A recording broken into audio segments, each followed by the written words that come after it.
I'm a school social worker in Palatine, which is like not too far from here. What else did you want to know? Yeah, anything that you wanted to say about mindfulness or your role at your school? So I think it's been exciting because I feel like people have been more open to different things at my school. And I started at the beginning of this school year doing like a Mindful Monday. So our announcements are like on the computers, like we make the videos. So that's been really fun to like get kids involved in like doing a Mindful Monday video, and I feel like it's helped kids like know part of what my job is, because they'll like, even kids I don't really know, like now they see me on the announcements and be like, oh, you did like tree pose. So that's pretty cool. Yeah. Awesome. It's nice to meet you. Yeah, nice to meet you too. Hi. Hello, Duke Novak. You were my professor at one point. Oh my gosh. Yeah. Yes. Some years How are back. you? Good, how are you? Wow. Okay. Good to see you. I'm currently at Mundelein High School. As a social worker, I work with, within the high school, there's a STRIVE program, so it's kids with emotional disabilities and behavioral challenges. Mindfulness-wise, I've tried in my way to try to, get it into the school as best I can. I go out to other classrooms and I befriended some teachers that have me in to do some mindfulness work with the kids. I shot a video that I showed throughout the school, a mindfulness video. Gave the administrators a book on mindfulness for the holidays last year, just for the holidays. Yeah. Like, okay. Merry Christmas. Read this. A little gift, yeah. A little hint. So, and I lead a mindfulness group for teachers. Okay, fantastic. How does that go? It's not as well attended as I would like it to be, but we just keep doing what we're doing, and we meet every Wednesday morning. Fantastic. They need that. They meet, yeah. It's a great idea. People who do come really enjoy it. Right. We're all grown up now too. Yeah. Good to see you. Good to see you. Hi. Hi, I'm Maura, the social worker up in McHenry High School, so, and then I do private practice. And Okay. as well, Fantastic. Great. It's nice to meet you. Hi, Kristen. I'm Dawn Wheeler. I'm a social worker in Brendel. I work at an elementary building, and Kristen's amazing. So she actually came and spoke to our district social workers probably 3 years ago, and I left and was so inspired that I decided that I was going to just plow straight in, and I decided to do March Mindfulness, which it was like the very next month, and I was just going to go hog wild with all these ideas. So it was great. I wasn't sure how it was going to be received, but I got great responses from parents and staff, and so continued trying to expand every time. And then she came and spoke to our entire staff about mindfulness and incorporating it into classrooms, but also into self-care for teachers. So we kind of tried to continue, and based on that, my building started to do some extra stuff this year that was whole building wide, and that's been wonderful. And so I'm just here to keep trying to expand ideas and continue to practice it on my own. I found that one of the best things about that March activity was that I was much more centered and grounded, and I was much better able to handle it. So I really looked forward to starting each time, because I was so much better, because March is such a rough, I don't know about you guys, but March is a horrible time. I feel like being in schools as a social worker, so it was really helpful for me. So not really like to only do it in March, but it's a nice time to make it be a priority and focus on it. So it's been fun. That's awesome. And you really appreciate it for all of it. Well, you guys hired me, so I was glad that you resonated with some of it resonated, and that's all on you. Yeah, no, it's been great. Yeah, so I It's been a appreciate that. good thing for me personally, professionally. So. Yeah, 2 of 3's been good to me. So, thank you. Thanks. So glad that you're here. Hi. Hi, I'm fabulous. School social worker out in Joliet in the elementary district. Great. I'm also a certified mindful school instructor. Oh, fantastic. Went through the program. Was it great? It's fantastic, and it has changed and supported me. I didn't expect the personal growth from it and the personal response as much as I went into it, going, what can I do for my students, and came out just so much love and care from that group. It's just unbelievable. That's fantastic. In terms of within my school, it's woven in different ways. I've been in multiple buildings when I first started the fundamentals to now I have my own building, which is a blessing because we started with 9 social workers, now we have 27 in our district. So I have the opportunity to be in one school. Last year was the first year rolling out within my own school. This year, I've been weaving it in terms of going into classrooms that teachers are accepting of and principals allow it. And I continue to do that. I've done it, last year I did it in every classroom within the school. This year I've chosen like 3 through 5th it was. And the lesson that I always speak to is the compassion and gratitude lesson. So the kids refer to me, hey, you're the kindness teacher. Wow. That's a great title. I love that, especially in a Fantastic. school, there could be a lot of other titles. Yes. Yes. Could do worse. That kindness. So they walk away with that, that's fantastic. So next year, the principal and I have already talked to him, he said, anything you want to do, carte blanche in terms of what you want to do with mindfulness. So we'll see what goes from there. Wonderful. Great. It's so nice to have you. Thank you for Nice to being meet here. everyone, yeah, thank you. My name's Meg Ronte-Will, and you were a teacher of mine once a long time ago. Also, you just came to Aurora. You were filling in, and you were like adjunct. It was before you were, it was like, What year was this? gosh, 2005 maybe. Oh, so I was an adjunct. That was, yeah, that was super, that was early career for me. Right. Yeah, wow. So, long time ago. I also went through Mindful Schools. I was their first class going through the year-long certification. It was the first little troop that went through. So I had been teaching at an elementary school for 15 years, and I just moved to Evanston from Naperville, where my kids went to the school where Dawn's at. Everything is circular. Yeah. We're having lunch together, realizing we had all I these know, connections. it's so funny. So I just moved to Evanston and did I'm doing a maternity leave social work job in Lake Forest at a middle school, which is like, whoa, got a lot to say about that.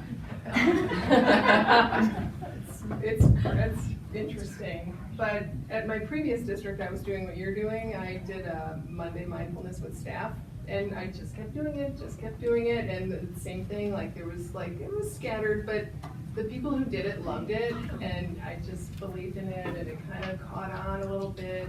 I went into all the classrooms and did, bell, and, your kindergartners, you could hear a pin drop, and people were like, what are you doing? Like, it was just really rewarding to bring that, but it's exhausting too when you're the only one doing it, and I think I was just so excited to do it that I'm like, no, I'll do it, and then you realize you can't be the only one doing it. So my own philosophy is evolving to how to approach this work in the most impactful way. Absolutely. I think that's a truth that we all experience. Mhm. So it's Yeah, fantastic. so anyway. I actually remember you. I filled in, it was a schools class, and it was for Pat, right? Was that for Yes. Pat Miller? Don't ask me how my memory is Yes. so random. Isn't I that remember you, crazy? and you got a t-shirt that said go Pat or something for graduation, right? Yes, There was a professor so I was already an Yes. adjunct, and she had a heart attack.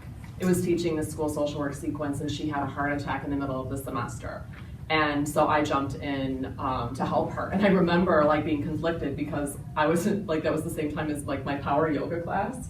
And I was staying at home, and I was had a private practice, and I was I really needed that yoga class for balance. And then isn't that funny how the memory works? The thing I remember about you is I was with this group of I was a returning adult, into school, so I was the one who's if there's no questions, we can get out early, and I'd be like, I have a question. And I was paired with these really, these younger, but it was fine. I got so much out of it. And we were doing a thing on, we had to read a story and present to the class, and I had these people in my group who were they're so done with school. They're they didn't even read it. And it was The Giver. And we had to present first, and you're like, oh, great, The Giver. I did my, thesis on The Giver. And you're thankfully, I read the Spartan. We were all so The truth comes out 15 years later. Awesome, cool.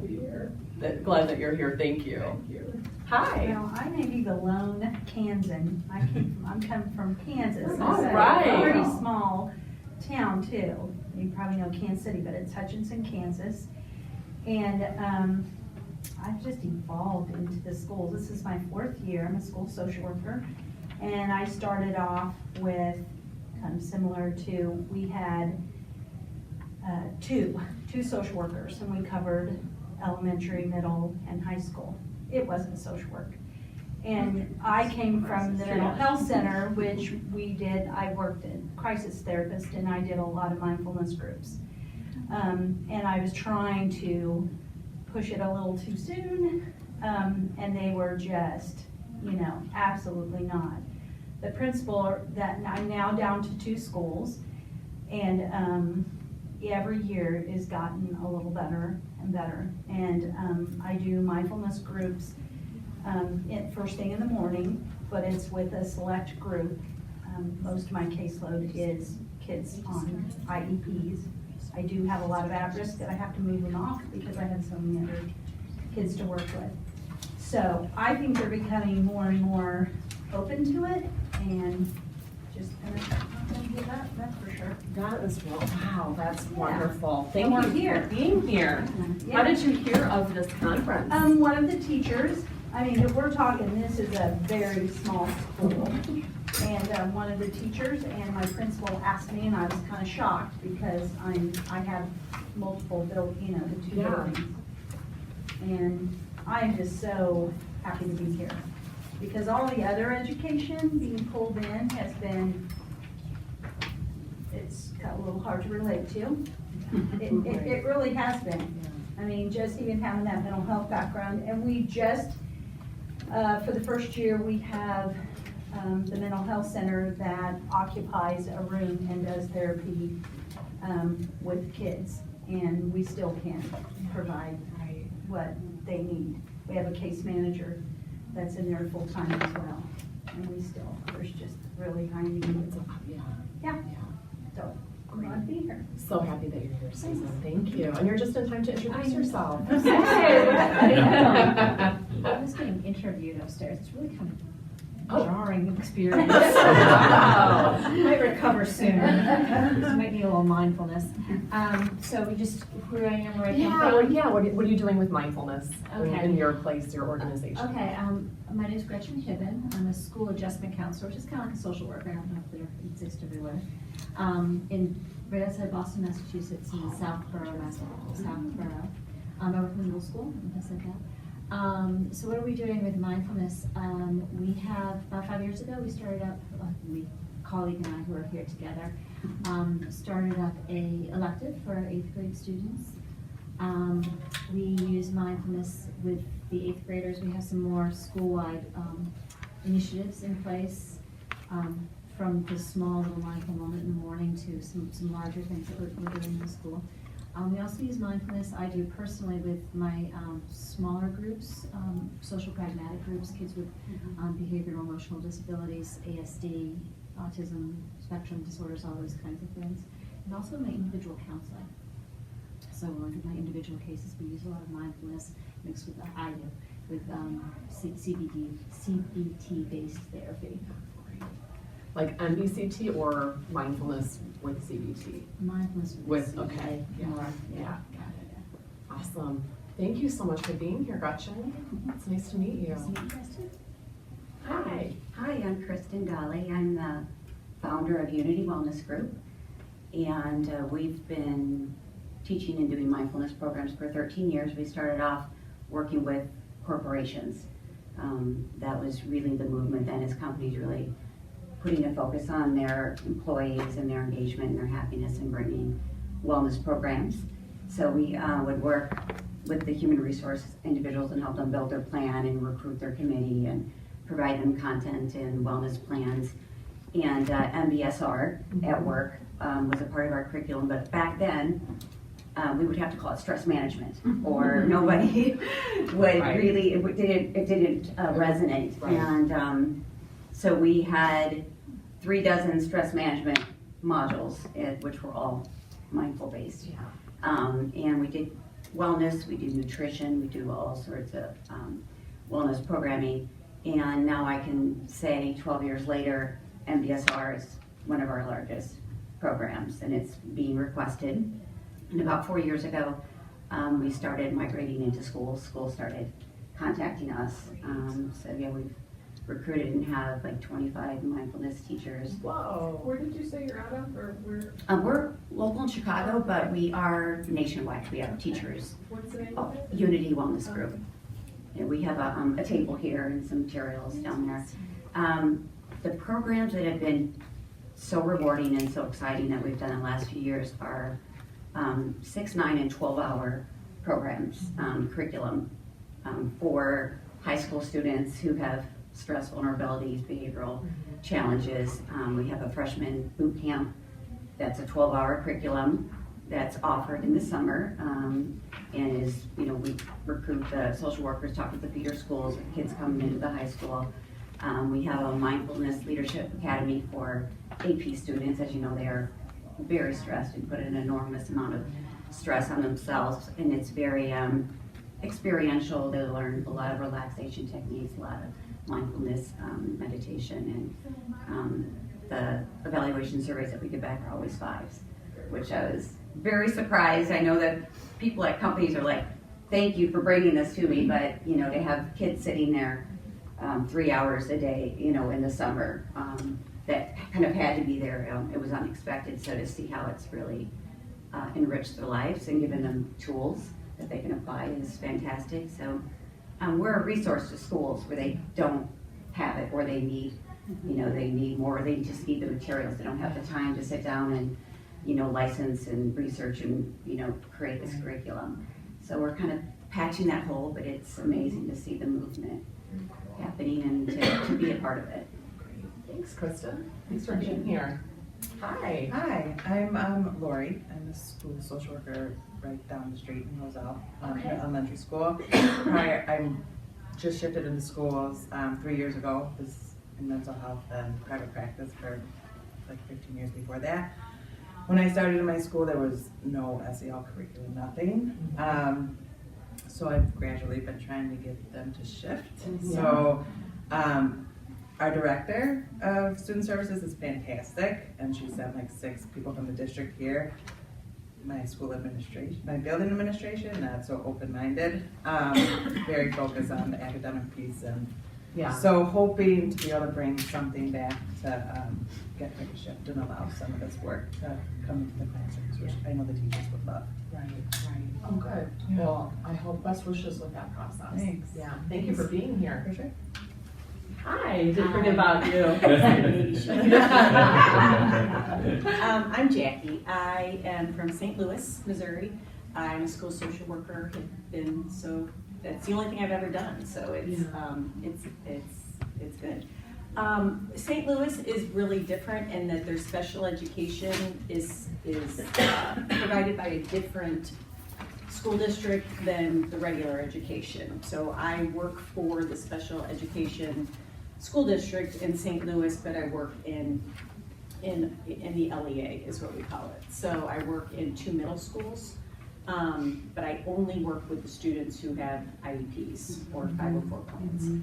So we have therapeutic programs in both of our buildings, and we have incorporated mindfulness as a part of the therapeutic program. It's a curriculum that the teacher teaches 1 time a week, and then we co-teach SEL learning or curriculum some of the other time. It's interesting being in 2 different buildings, just how different the administration is. One building, they're actually trying to incorporate mindfulness building-wide, like doing it during advisory and teaching it to all the kids. In the other building, not so much. So I'm actually here with a colleague looking to bring it back to the administration, even on a higher level, like the board and stuff, to see, if they can incorporate it even in a lower level. It would make my job easier in middle school if they had, some foundation of this before they got to us. Yeah, absolutely. Well, good. Thank you. Thank you for being here.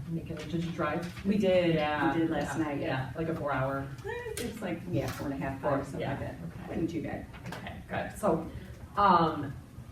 as some of you were entering in, you may have missed a little bit of my introduction. So again, my name is Kristen Brendel. I'm from Aurora University, which is a local university just about 6 to 10 miles away from here.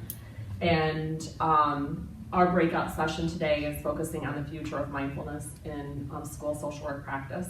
So I thought we'd just have just a pretty casual conversation. I also was filling in last minute, like as of Sunday. So I'm like, okay, it'll be we'll do the full meaning of a breakout session. Okay, it'll be great.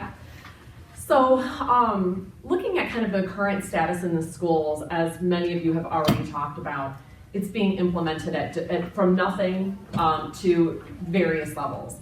In some schools, there are formal programs. There are programs that are embraced by administration. 203 I have the most experience with because I was actually just there at a different school last week presenting. So I know a lot of administrators, and it's Naperville 203 for those who are like, what's 203 mean? So it's Naperville 203, which is a suburban school here.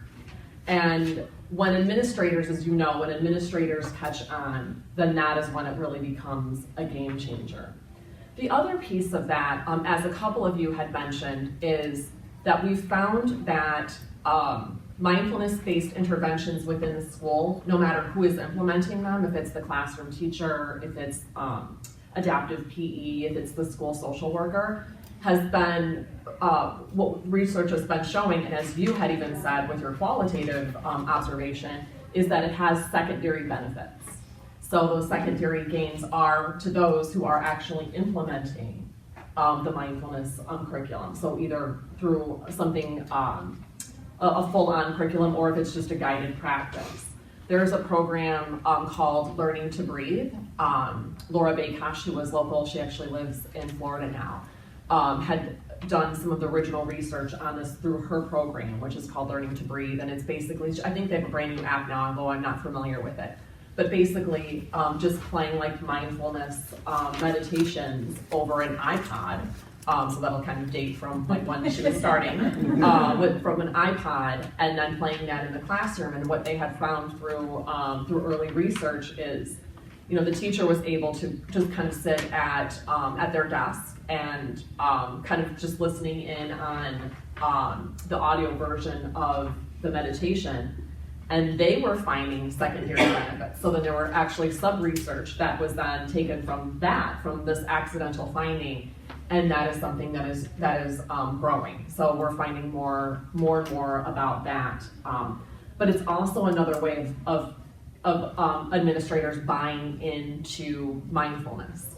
There's been a shift here, in my experience, and here meaning the Chicago suburbs. So I don't know how that would impact the East Coast or any other Kansas or down, in St. Louis.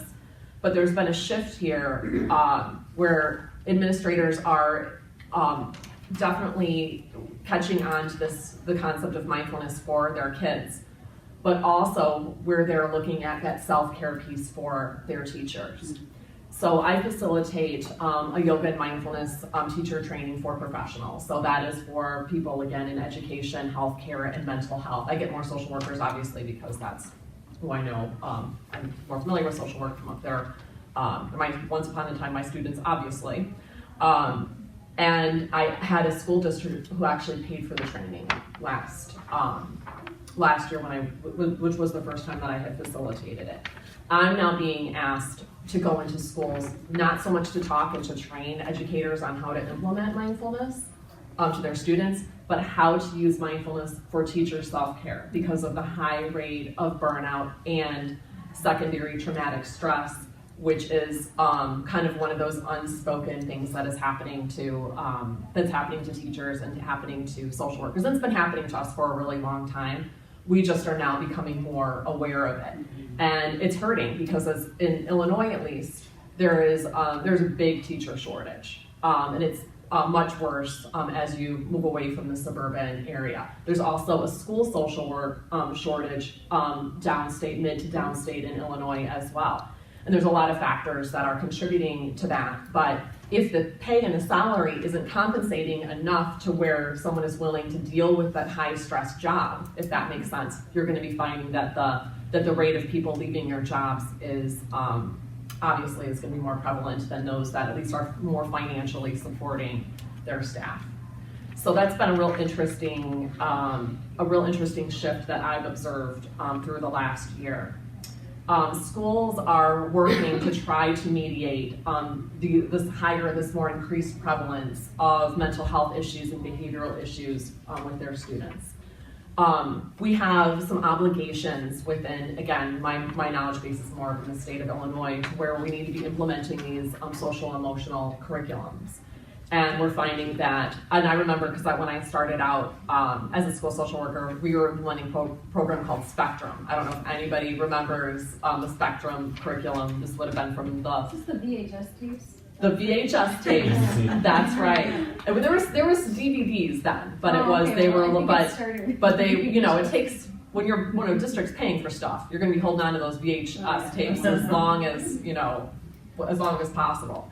So absolutely. So we started out doing things like that Spectrum program, and then now we're finding that with the amount of studies that are occurring with mindfulness, and it's on average of 600 peer-reviewed publications per year, which are increasing, and I've certainly contributed to that evidence base, that we're finding that more of the social emotional curriculums that are being enacted are mindfulness-based.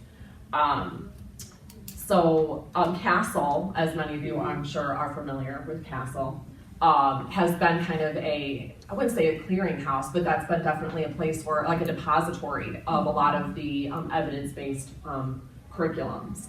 Laura's program, and I'm actually not here to represent Laura's program, even though I brought it up twice, the Learning to Breathe, is one of the approved CASEL programs. As well as some of my personal favorites, which is the Mind Up curriculum. I got to meet Goldie Hawn, because it's sponsored by the Hawn Foundation, at Wisdom 2.0 last year, which is a huge mindfulness conference. I'm headed there first thing tomorrow morning, actually. And Chelsea Handler is going to be there, which I was like, mindfulness? Chelsea Handler? Like, that's interesting. I'll keep my mind open about that one. So the Mind Up program, love that, and I love that it rinses itself from anything that is not secular, and it keeps things very brain-based and oriented in terms of like how these practices help to change the brain in a positive way and all of that good stuff.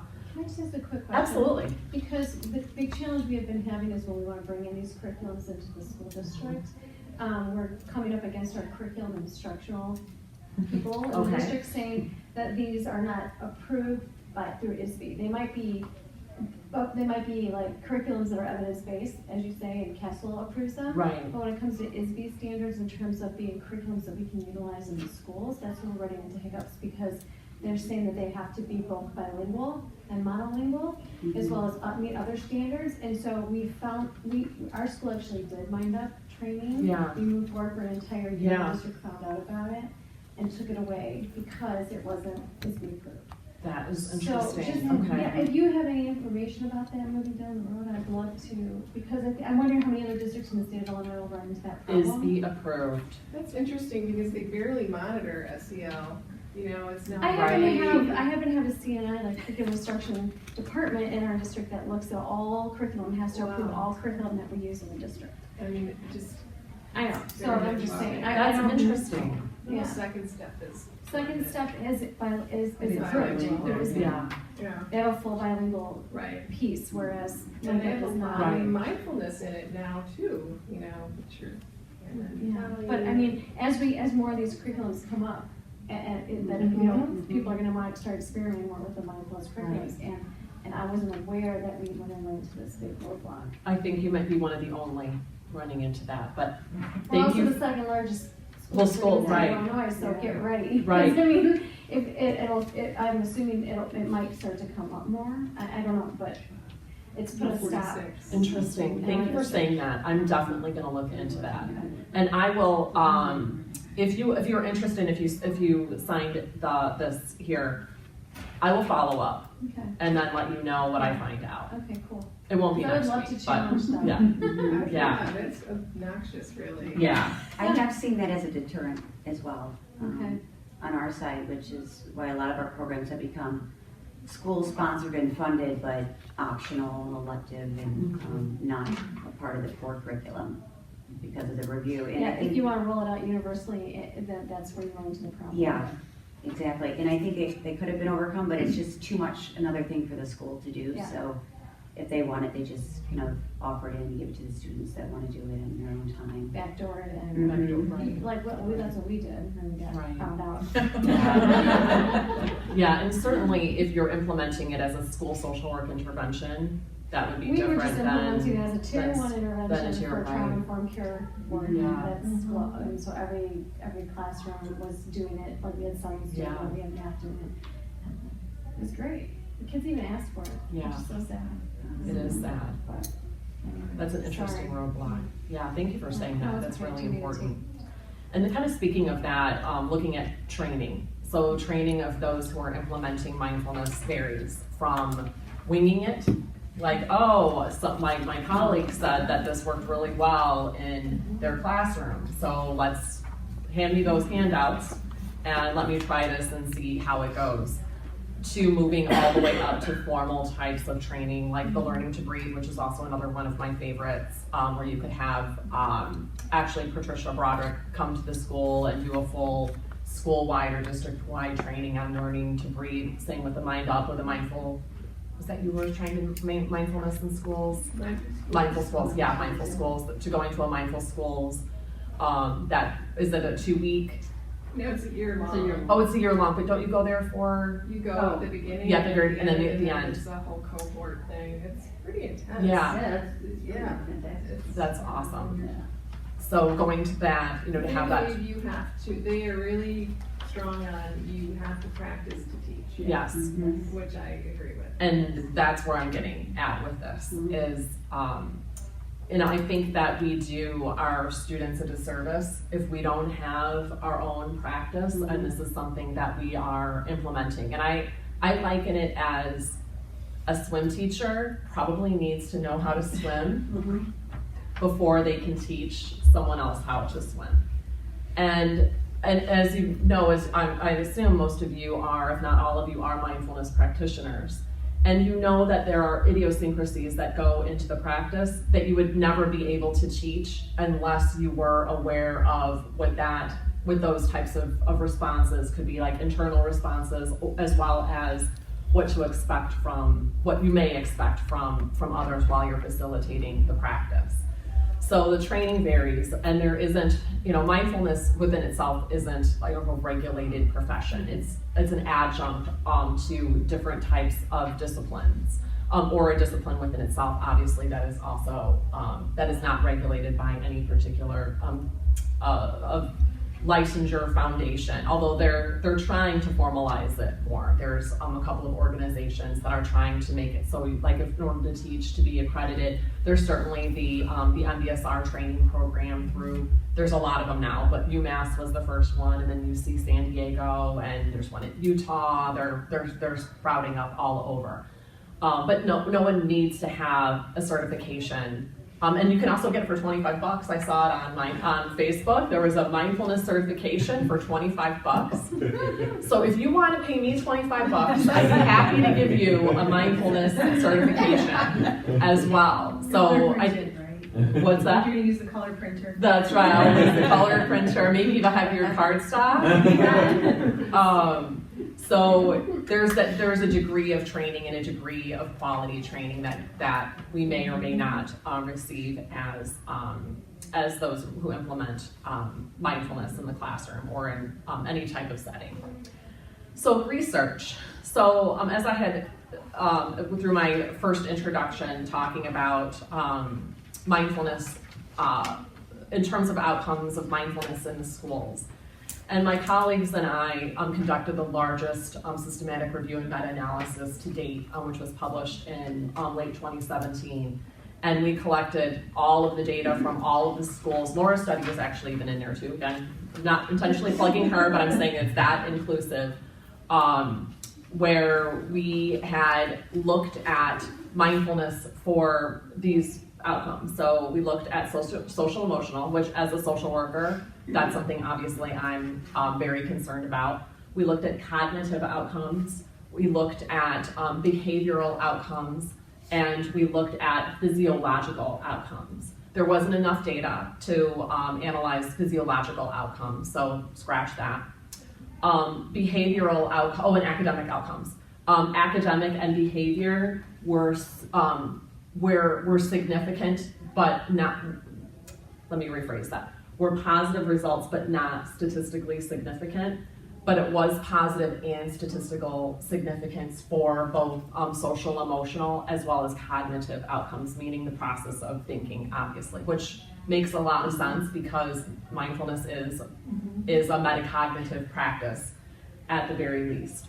And I was very happy, obviously, about the social emotional outcomes. So I think that research like this research is something that might be very helpful when building and maybe constructing more of ISB approved curricula. But it also is not overstating the benefits of mindfulness either, if that makes sense. And I know that ticks a lot of people off, that we can't say yet that mindfulness shows statistical significance in academics or behavior. But since we published that study in 2017, and through Campbell collaboration, we're obligated to revisit the study every 5 years. So we actually start from where we left off, gather more data from that data point to the present, and then we'll be doing this all over again. We might be finding a shift in that. And also, just so you know, I'm the only person on that study that cared anything about mindfulness.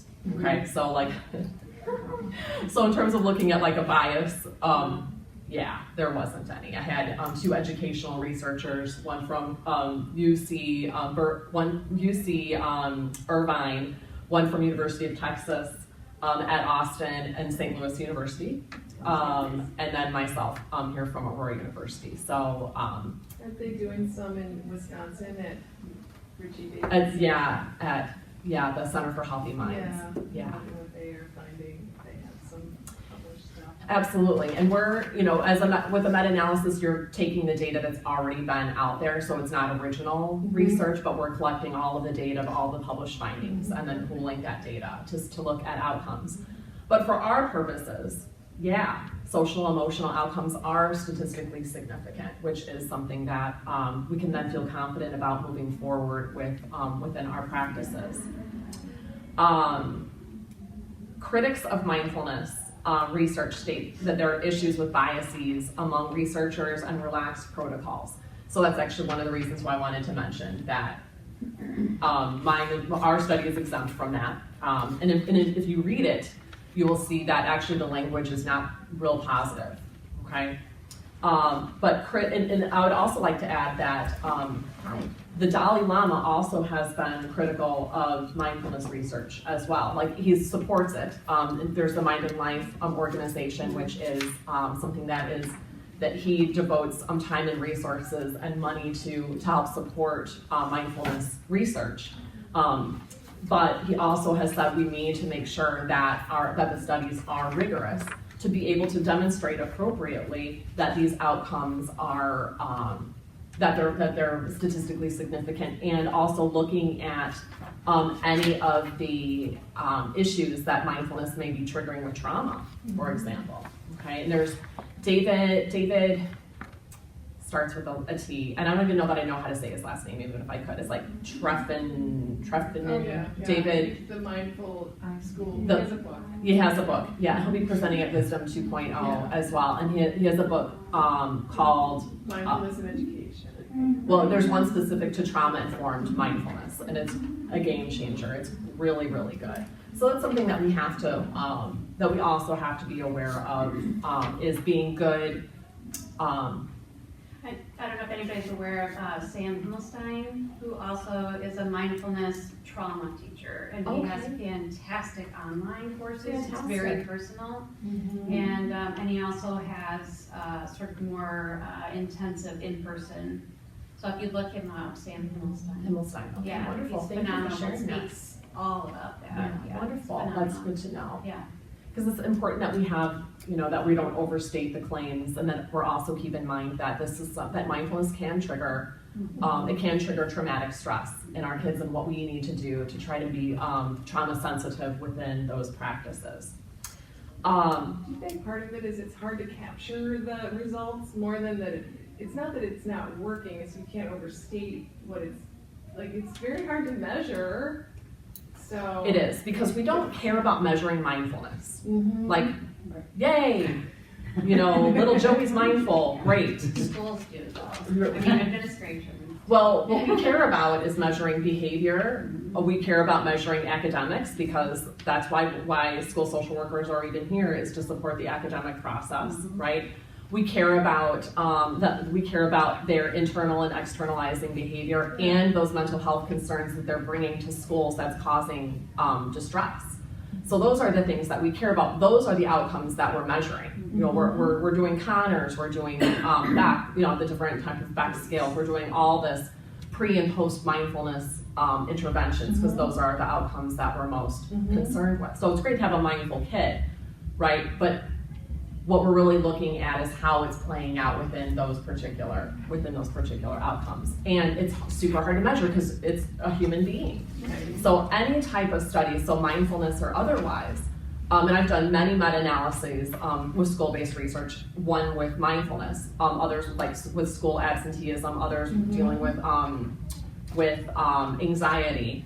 It's hard, and it's hard to come up with if you're looking at like the strength of the study, if you get something that's small, that's a victory because of the variations of human behavior. I mean, just think of how different you are probably right now to when you first pulled up here today, like how you're like mentally, you might be like had some lunch and feel a little bit better. You might start to get tired because it's 2 o'clock, you know, so within those variances of our mood and our behavior, you're going to be finding that there's going to be some changes, and it's hard to measure. And what created the change? You know? And exactly.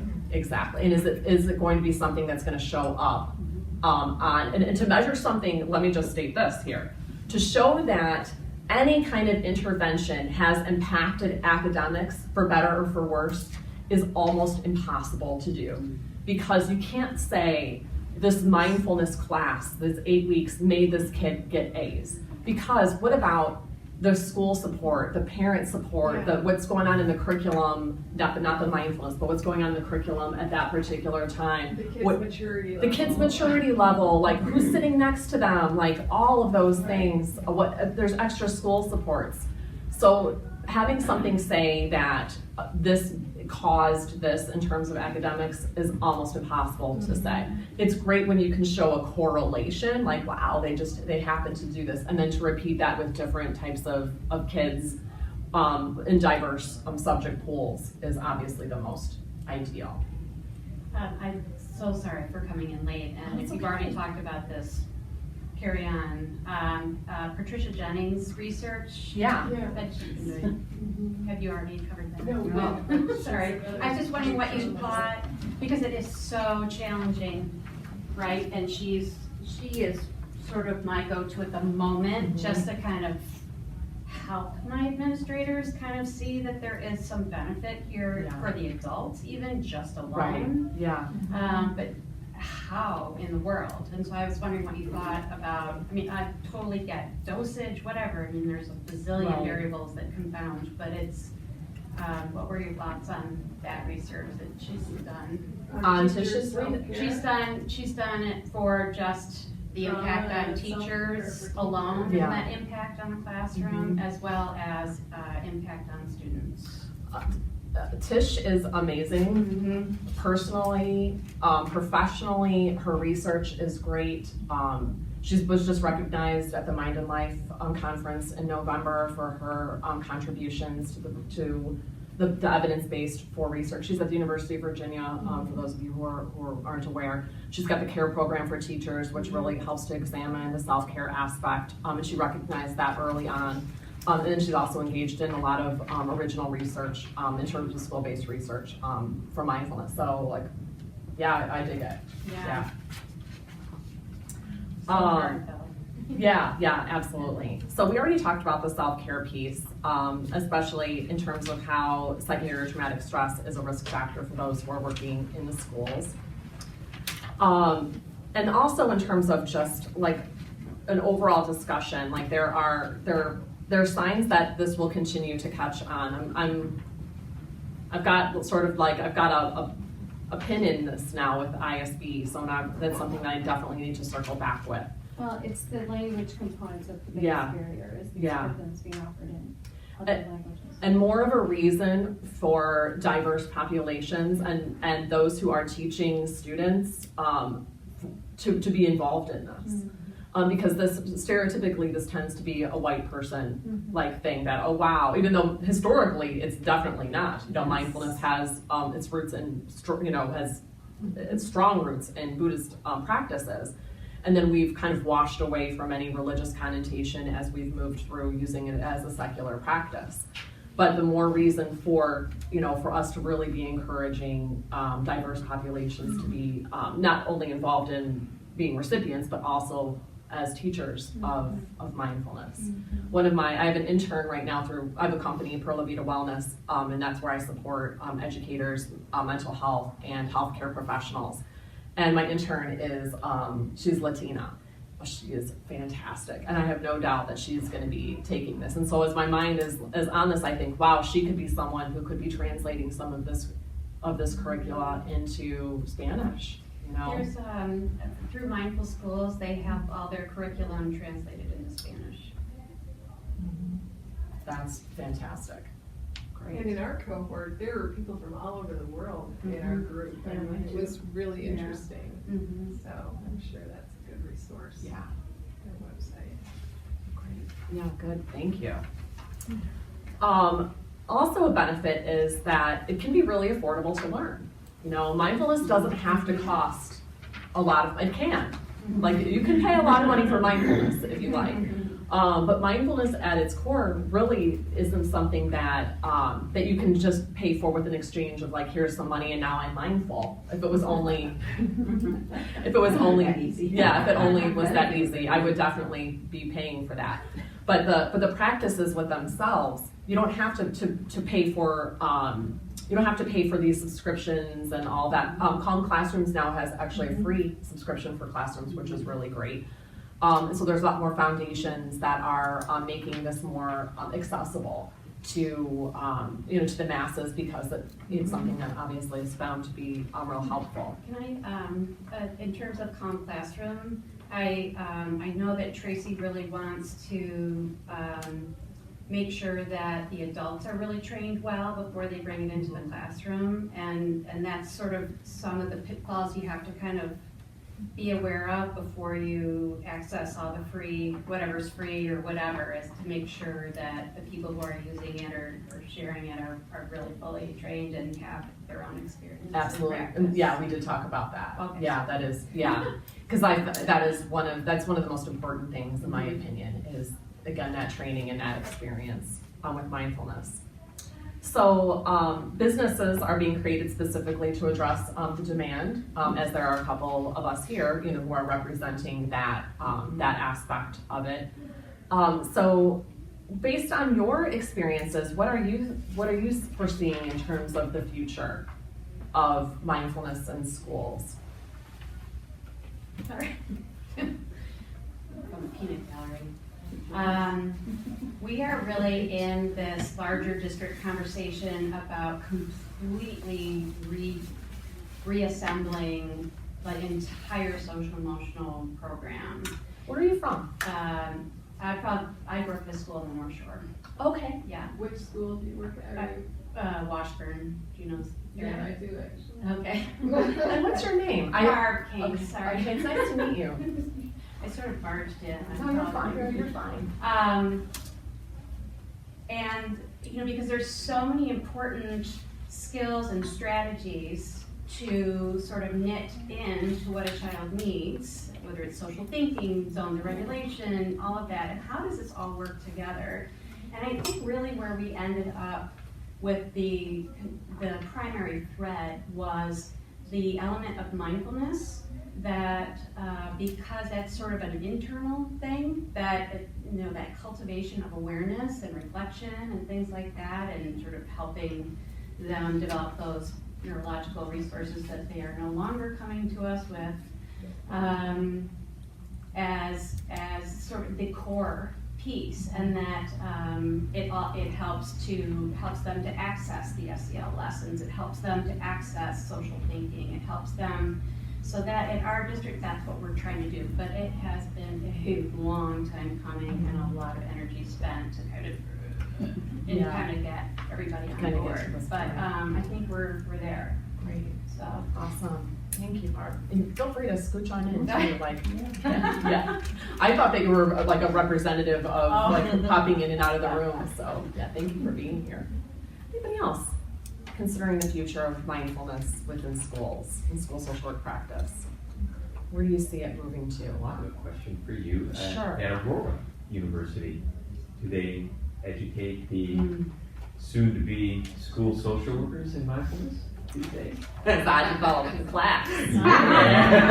But what about Yeah. the teachers? What about the School of Education? Yeah, that's a good question. That's what I'd like. They're welcome to take my class as an elective. But are they promoting it? Are they telling teachers, it's a new game in town to be a teacher? Yeah. You know, it seems so important. Yeah. For the schools of education. Only in terms of my experience is only in what the student teachers are receiving in their student teaching experiences. So if they're getting it there, that is where they're picking up the mindfulness piece. But in terms of the actual education piece, there are a lot we do, because I'm on our IRB, our Institutional Review Board. There are a lot of dissertations that are coming from the education department that are examining mindfulness. But in terms of becoming a core component in the education curriculum, it is not. It's not in the present time. And for us in the master's program in social work, it's an elective. But it's a full, like, I now teach it 4 times a year. The class is full for every semester. So Do they do an SEL class at Aurora for the, like, just straight up SEL? not that I'm aware. I don't know. I should just say I don't know. Because I had Yeah. an intern Yeah. from Aurora, and I was just like, come on. Yeah. You know, An SEL for our MSW program, no. But an SEL for teachers, I or don't no, know. even for the she was a social worker. Yeah. Yeah, no, they have the classes that they have to take, and there's a couple extra from when you were there that they have to take that are education classes. Do you feel like it's, I'm hearing more and more from graduate programs, educational graduate programs, that they're trying to figure out ways to work it in, yet they don't seem to really want to make it a full credit kind of course. But it seems to me like the pendulum is beginning to swing again back towards value. I mean, in the state of Illinois, yes, it's mandated, but how that gets interpreted into schools is another matter. But it does feel like I'm hearing more buzz from administrators wanting, special ed teachers or teachers with more of an SEL background and things like that. Yeah. And I'm hoping that it is. But what are you hearing? Yeah, I'm hearing the same thing, and my hope obviously is that some of that SEL is translating into mindfulness-based SEL programs. Yeah, thank you. Do you see it more in universities, given the incredibly exponential demand on their mental health departments of the undergrads and students? It seems like there are more and more mindfulness classes being offered for students, general students. Yeah. What I'm seeing at the university level are supports like through the University Counseling Center, and that they are offering, with like more of the wellness center, that they're offering lots and lots of different opportunities for stress reduction. At AU, we offer like mindfulness classes for stress reduction, although it's not a formal MBSR class. Kind of drop in. We also have therapy dogs coming in at finals times, which is so wonderful. But anything that we can do to try again to support particularly undergrad, that's always an emphasis. So anything else with the future of schools in terms of what you're seeing? I'm hearing a lot more of like wellness coordinators for the district. Yeah. I know my district tried to go for that, the board shut it down. And then we did a referendum, so things are changing in the district, so they're gonna really look at that in the future. But I have been hearing little bits about those types of positions coming Okay, into that's play. great to hear. Good, thank you. It seems like, Oh, go ahead, please. like for us, like the wellness team, they'll bring food in on Friday and, which is lovely and a nice thing to do, and they try to organize get-togethers and like, that's all great, but I feel like the demands on the people that work in a school are like, that's the shit. Like, that's the stuff. It's like, it's so hard. And you can do all these little things, but the conversation is like, the expectation of what you can do in a school with the present structure seems insurmountable. So all those little things are not gonna address any of that. Yeah. You know, we're like throwing stuff at the wall, like, here, chili Right. on Friday, Right. you know, and it's Yeah. like, okay, thanks, but, I don't know. Yeah. And then it just feels so big that we just shut down. Right, it just is insurmountable, and what's the point? Yeah, so it's like Even trying to trying? find an area you can Yeah. impact. Yeah. And my teachers are so stressed, you throw something out there like that, like we were, so I've only been in my building, this is my 3rd year there, and I was told that there used to be, like, every single Friday, like, all the teachers went out to, like, you know, farmers. Yeah, exactly. And that, like, it hasn't happened in years, because everyone's so stressed, and, like, I hate being here, I just need to get home, like, I can't even go and, like, a drink with my coworkers. So tomorrow, we're gonna try, like, we set, you know, put up little flyers around the lounge, but so many people have told me, like, oh, I'm just, like, overwhelmed, it's like. It feels like another thing. Exactly, Yeah. I'm like, I'm just saying, we'll be at the Right. So, I totally hear what you're saying, like, it's just really, really tough. Yeah, you just don't. I found that, because and my school is very much like yours, but I to, whatever opportunity your school structure offers in terms of like PD hours or whatever, institute days and things, that I did get a chance to start offering mindfulness. And I didn't know if anybody would come or whatever. The line was out the door. Wow. I mean, they spoke loudly to the point where they, in the future, had to start telling people, you have to go to this one, you can't go to that one, kind of thing. But that's that grassroots level, meeting them where they are. Like, I get it, you are submerged without feeling like you have a whole lot of say or control in the situation, so come on in, you know, and just show them a few things, give them a chance to experience it, some things they can take with them, and the word spreads. And again, I think it was, I can't remember who it was at lunch who said, just give them the experience and say no more. Yeah. It's You build it, they will come. Yes, kind of thing. exactly. Yeah. So from here, I would encourage you, if this is something that you're wanting to implement or more of within your districts, to find, especially because most districts are going to be listening a little bit more to the research, finding the research that resonates the best with your district in terms of what outcomes that you're looking for. Rewrite it and put it into layman's words, you know, so then they don't have to try to interpret a 30-page study or 30-page studies.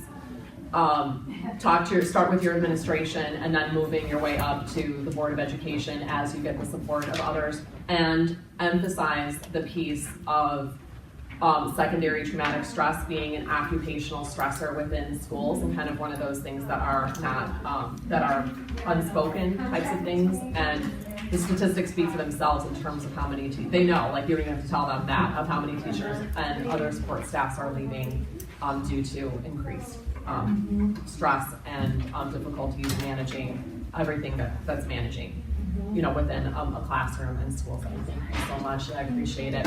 And we went over because we started late, because the group before started late. So I know many of you might have to leave, but